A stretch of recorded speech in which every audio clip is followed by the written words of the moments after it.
taking part in several media hacktivist projects in Europe and using Wikimedia, Media Wiki on several projects for collaborative edition, etc. So we have a couple of questions. The first one is, how does content moderation work? And if there is a way to review censored articles, people and organizations? Yeah, so content moderation, basically the community has lots and lots of pages of policy and discussion of what to keep and what to not keep. And over a period of time, decisions are made, so sometimes things are deleted or kept or whatever.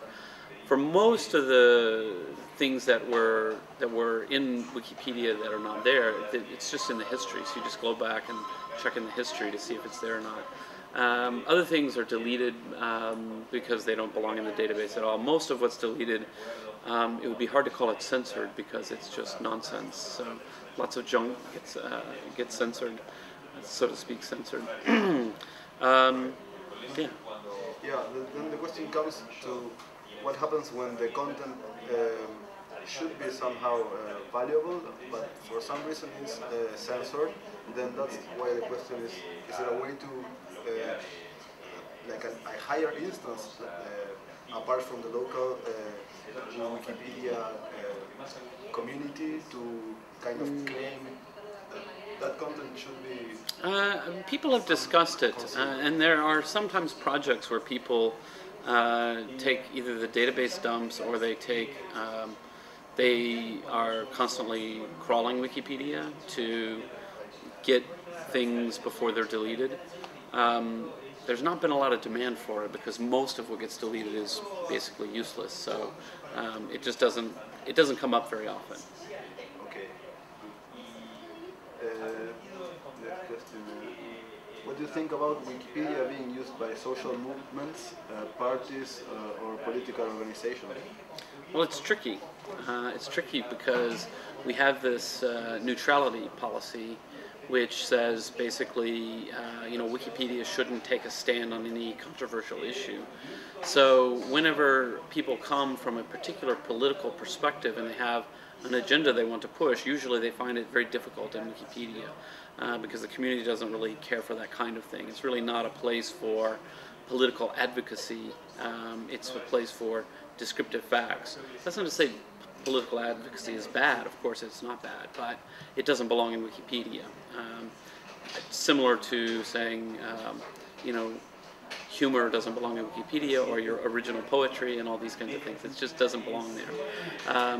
So in general, though, if there are people who have certain political views and they want to participate in Wikipedia, that's fine. The best thing is to be very careful to write neutrally, and this can be very hard. If you're really passionate about something, sometimes it can be very difficult to step back and say, oh, actually, there is some criticism and it does need to be covered. So it's tricky. What do you think about wikinomia and the each time more extensive appropriation by corporations, economical and media groups of the Wikimedia philosophy, taking account on what happened with Web 2.0? Yeah, I don't know wikinomia, so I don't know what that is. ¿Cómo describirías la wikinomia? Es como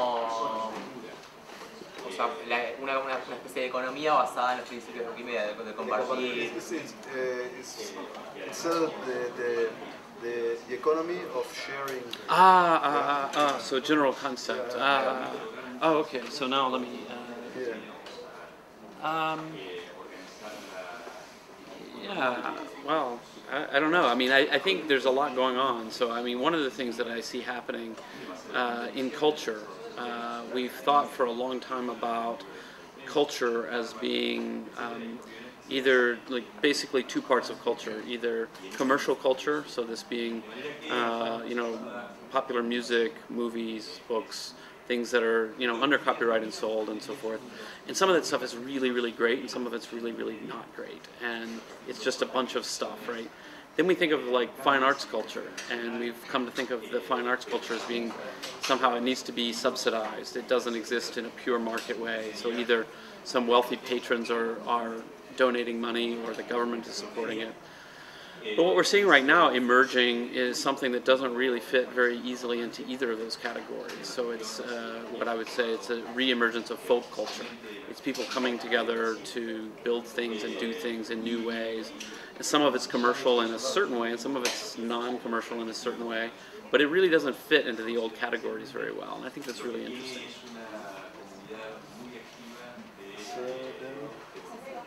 What do you think about file sharing over peer-to-peer? I don't know. What is I think it will always be here, and so I think that whatever one may think of it, it isn't. It's something that you can't be for or against any more than you can be for or against water or air. So there's a fundamental change that's happened in technology that means that if your business model depends on people not copying stuff, you've got a real problem. We're entering into the century of copying. This is something that phrase I got from Cory Doctorow, who writes a lot about this. So there it is. You know, for myself, I have found it's much easier if I can just buy a song from iTunes, because I don't have to dig around on these crazy file sharing networks. So, but for other people, obviously, it's very popular. So. And what about when this is copyrighted material being shared over peer-to-peer networks? Well, it's as I said, it exists. I don't know. You know, we can be against it all we want or for it all we want. It's still there. So. Then, what do you think the potentials of Wikimedia philosophy are in this region of the world, like developing countries? I think it's really potentially quite powerful. One of the concerns people have had for a long time is the digital divide, and the idea that some people have access to information and technology and they just become more and more powerful, and other people get left behind. But what we're seeing now is, well, with this kind of free sharing idea, you can have someone with a very limited computer, but they can install Linux and start learning to program. They can download Wikipedia entries and read them and learn about whatever. It's not the solution to all these problems, but I think it's a big part of it. Thank you. Okay, super. Thank you. Yes, thank you. Okay, great. See you. Okay. Yes, thank you.